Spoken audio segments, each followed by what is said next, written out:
اللہ رب العزت کے لیے جو خالق ساری کائنات کا، جو مالک ساری کائنات کا، انگنت لا تعداد بے شمار کروڑوں اربوں کھربوں درود و سلام، تحیات و تسلیمات امام الانبیاء محبوب کبریا احمد مجتبیٰ اور محمد مصطفیٰ صلی اللہ علیہ وآلہ وصحبہ وبارک وسلم کے لیے سامعین محترم، سرزمین لاہور کی اس کانفرنس میں جس کا انعقاد میرے برادر اکبر محمد آصف ربانی صاحب اور ان کے ساتھیوں نے کیا، اور سٹیج پر وہ علماء کرام موجود ہیں جن علماء کرام کو ایک زمانہ تھا میں آپ کی طرح طالب علمی کے زمانے میں بیٹھ کے سنا کرتا تھا۔ یہاں پر مولانا محمد امیر حمزہ صاحب موجود ہیں جو ایک سیرت کی کتاب کے خالق ہیں، سیرت کے سچے موتی کتاب سرزمین کمالیہ میں نے پڑھی۔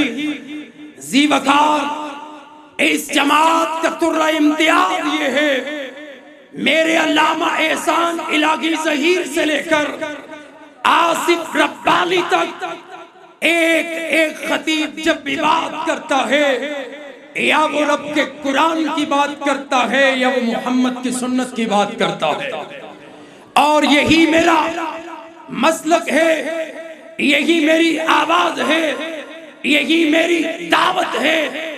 اور یہ دعوت کوئی نئی دعوت نہیں ہے، یہ دعوت آدم علیہ السلام سے لے کر محمد رسول اللہ صلی اللہ علیہ وسلم تک ہر نبی کی دعوت ہے، ہر زمانے کی دعوت ہے، ہر دور کی دعوت ہے، ہر شعور کی دعوت ہے، ہر فکر کی دعوت ہے۔ اور یہ دعوت صرف دو چیزوں کا نام ہے، لوگوں کائنات میں کوئی کسی کی طرف بلاتا ہے، کوئی کسی کی طرف بلاتا ہے، اور ایک زمانہ تھا میں یہاں پہ برملا کہنا چاہتا ہوں اپنے بھائیوں کی موجودگی میں، اپنے علماء کی موجودگی میں، اپنے جوانوں کی موجودگی میں، کہ میں تقریر کرنا جانتا نہیں تھا، میں سٹیج پہ آنا جانتا نہیں تھا۔ اللہ کروڑ رحمتوں کی برکھا برسائے شہید ملت علامہ احسان الہی ظہیر کی قبر پر، کہ جن کی تقریروں کو سن کے میں اہل حدیث ہوا تھا، اور میں نے سوچا تھا کہ میں علامہ احسان کی للکار بن کر پاکستان کی فضاؤں میں اپنے رب کی توحید کے سرمدی نغمے گاؤں گا، اور میں کیوں نہ گاؤں کہ توحید کے بغیر کوئی عمل میرے رب کی بارگاہ میں قبول نہیں ہے۔ اور امیر حمزہ صاحب کی موجودگی میں، خالد سیف الاسلام بٹو صاحب کی موجودگی میں، دیگر علماء کرام کی موجودگی میں یہ بتانا چاہتا ہوں اہل حدیث کی دعوت کا پہلا نقطہ اللہ کی توحید ہے، اور اسی توحید کے بارے میں لاہور میں مدفون علامہ اقبال نے کہا تھا، بیان میں نقطہ توحید آ تو سکتا ہے، تیرے دماغ میں بت خانہ ہو تو کیا کہیے۔ اور اقبال ہی نے کہا تھا، یہ نغمہ فصل گلو لالا کا نہیں ہے پابند، بہار ہو کے خزاں لا الہ الا اللہ۔ آج الحمدللہ اس لا الہ الا اللہ کی دعوت کو اگر پاکستان کی فضاؤں میں صحیح معنوں میں بیان کیا، پیش کیا، تو صرف یہ اہل حدیث کا ترہ امتیاز ہے، یہ شرف صرف اہل حدیث کے علماء کو ہے کہ انہوں نے اللہ کی توحید کو ایسے بیان کیا جیسے میرے محمد رسول اللہ نے 23 سال کی زندگی میں سرزمین مکہ اور مدینہ میں بیان کیا۔ اور ہم دنیا والوں کو یہ بتاتے ہیں کہ دنیا والوں تم نے تو لاہور میں بھی اپنا داتا بنا رکھا جس کا نام علی حجویری ہے، اور میں علماء کی موجودگی میں کہتا ہوں داتا کا معنی ہوتا ہے رزق دینے والا، روٹی دینے والا، کھلانے والا، پلانے والا۔ اور حضرت ابراہیم علیہ السلام کہتے ہیں هو الذی یطعمنی ویسقین وَإِذَا مَرِضْتُ فَهُوَ يَشْفِينِ، اور مجھے کھلاتا بھی میرا رب ہے۔ بولیے مجھے کھلاتا بھی رب ہے، پلاتا بھی رب ہے، اور جب میں بیمار ہوتا ہوں مجھے شفا بھی کون دیتا ہے؟ اللہ دیتا ہے۔ اللہم اشفی انت الشافی لا شفا الا شفاء کا شفا لا یغادر سقما۔ کیا میرے محبوب نے دعا سکھائی ہے؟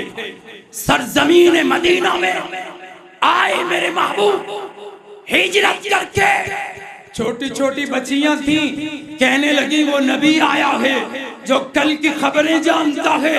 میرے نبی نے کہا بیٹیوں چپ کر جاؤ، کل کی خبریں میرا رب جانتا ہے۔ کل کی خبریں کون جانتا ہے؟ عالم الغیب کون ہے؟ ستاروں کا علم کون رکھتا ہے؟ جھرنوں سے پانی کون گراتا ہے؟ پھول میں خوشبو کون پیدا کرتا ہے؟ شیر کو دھاڑنا کس نے سکھایا؟ چیتے کو بھاگنا کس نے سکھایا؟ ماں میں ممتا کس نے بنائی؟ باپ میں شفقت کس نے پیدا کی؟ یہ سارے کام میرے رب کے ہیں، میرے رب کے بغیر کوئی کچھ کر سکتا؟ 4 شادیاں ہوئی علی حجویری کی، رحمت اللہ علیہ، ذمہ دار اسٹیج کا خطیب ہوں۔ 4 بیویوں میں سے اللہ نے کوئی اولاد نہیں دی۔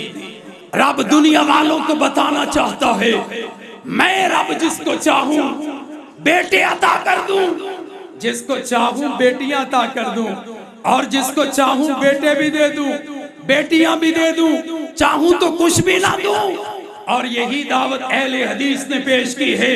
علامہ احسان قلعہ لکشمن سنگھ لاہور میں کٹ گئے، جنت البقیع کے مہمان بن گئے۔ حبیب الرحمن یزدانی چلے گئے، عبد الخالق قدوسی چلے گئے، نجیب خان چلے گئے، بتاتے گئے مشکل کشا اللہ، حاجت روا اللہ، غریب نواز اللہ، داتا اللہ، مختار کل اللہ۔ یہی اہل حدیث کی سب سے پہلی صاف ستھری دعوت۔ اور اگر توحید نہیں ہے، یہ بیٹھے ہیں سیرت کے سچے موتی لکھنے والے امیر حمزہ، اللہ ان کی زندگی صحت کے ساتھ دراز فرمائے۔ میرا بھی ایک بھائی اسی جماعت سے شہید ہے، میں بھی اسی کارواں کا ایک ادنا سا مسافر ہوں۔ سامعین محترم، ہماری دعوت کا دوسرا نقطہ میرے اور آپ کے پیارے محمد صلی اللہ علیہ وسلم کی سنت ہے، اور یہی امام کائنات نے کہا تھا ترکت فیکم امرین لن تضلوا ما تمسکتم بہما، کتاب اللہ و سنت رسولی۔ 2 چیزیں رسول اللہ نے فرمایا تھا میں چھوڑ کے جا رہا ہوں، ایک اللہ کی کتاب ہے اور ایک اس کے رسول کی سنت ہے۔ امی عائشہ صدیقہ طیبہ طاہرہ کہاں یاد آئے؟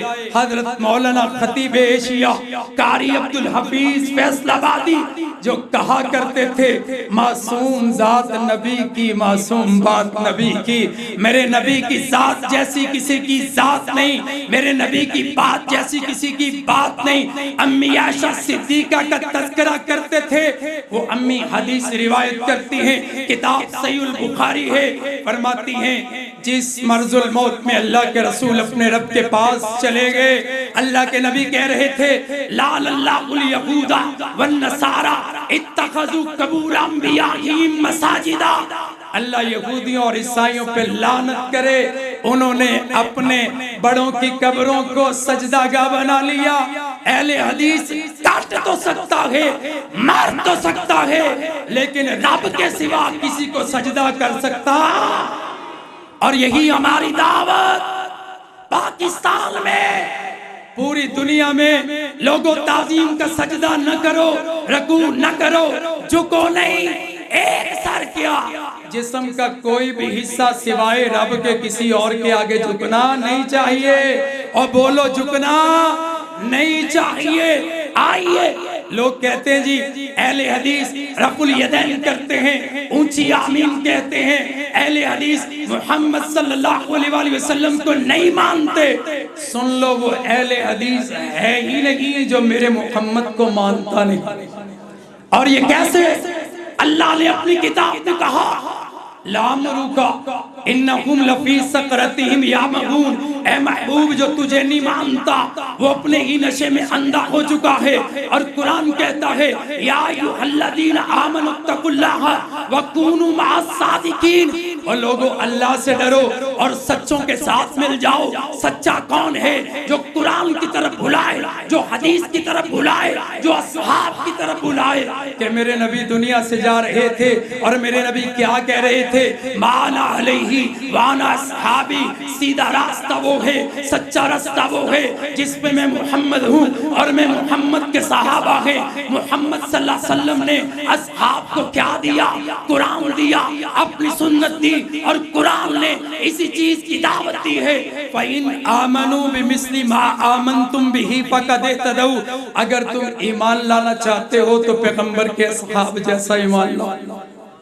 آخری حدیث سامعین محتشم، اور وہ بھی صحیح البخاری کی، میرے اور آپ کے پیارے محبوب کریم علیہ السلام نے نماز پڑھائی، اور نماز پڑھانے کے بعد اللہ کے نبی نے سنا جب رسول اللہ نے فرمایا سمیع اللہ لمن حمیدہ ربنا ولک الحمد، ایک صحابی نے زائد لفظ بولے ربنا ولک الحمد حمدا کثیرا طیبا مبارکا فی۔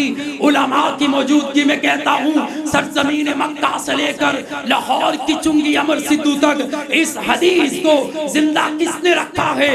صرف اہل حدیث نے رکھا ہے۔ میرے نبی نے کہا یہ لفظ کس نے بولے؟ یا رسول اللہ میں تھا۔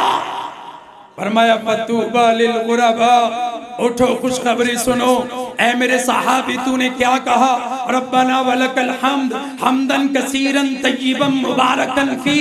اللہ کے نبی یہ لفظ بولے، فرمایا جب تو نے یہ لفظ بولے آسمان سے 30 سے زیادہ 40 سے کم فرشتے آئے تھے۔ ہر فرشتہ چاہتا تھا ان کلمات کو اپنے رب کے پاس میں لے جاؤں۔ فرشتے اترتے ہیں ان کلمات کو لینے کے لیے۔ آج ان کلمات کو صرف اہل حدیث پڑھتے ہیں، کوئی اور نہیں پڑھتا ہے۔ ہمارے لیے اللہ کے بعد مقام مصطفیٰ کا ہے، شان مصطفیٰ کی ہے، اطاعت مصطفیٰ کی ہے، حکم مصطفیٰ کا ہے۔ امام الانبیاء محبوب ہیں، خطیب الانبیاء محبوب ہیں، اور ہمارے امام اعظم بولو کون ہے؟ محمد الرسول اللہ، امام اعظم، قائد اعظم ہمارے محمد رسول اللہ ہیں۔ اور یہی اہل حدیث کی دعوت ہے۔ جب تک اہل حدیث کا بچہ اس کائنات میں زندہ ہے ہم قرآن اور حدیث کی دعوت پیش کرتے رہیں گے انشاءاللہ۔ ان علماء کی زندگی میں نہیں، آپ کی زندگی میں نہیں، ایک وقت ایسا ضرور آئے گا جب پاکستان میں پرچم لہرائے گا تو صرف اہل حدیث کا لہرائے گا، کوئی اور پرچم نہیں لہرائے گا انشاءاللہ۔ اہل حدیث کا مسلک پوری کائنات میں، پوری کائنات میں، پوری دنیا میں غالب آ کر رہے گا۔ وَأَنْتُمُ الْأَعْلَوْنَ إِن كُنْتُم مُؤْمِنِينَ۔ اللہ مجھے اور آپ کو زندہ رکھے تو توحید پہ زندہ رکھے، موت آئے تو زبان پہ کلمہ طیبہ جاری ہو۔ زمانہ بڑے شوق سے سن رہا تھا، ہم ہی سو گئے داستان کہتے کہتے۔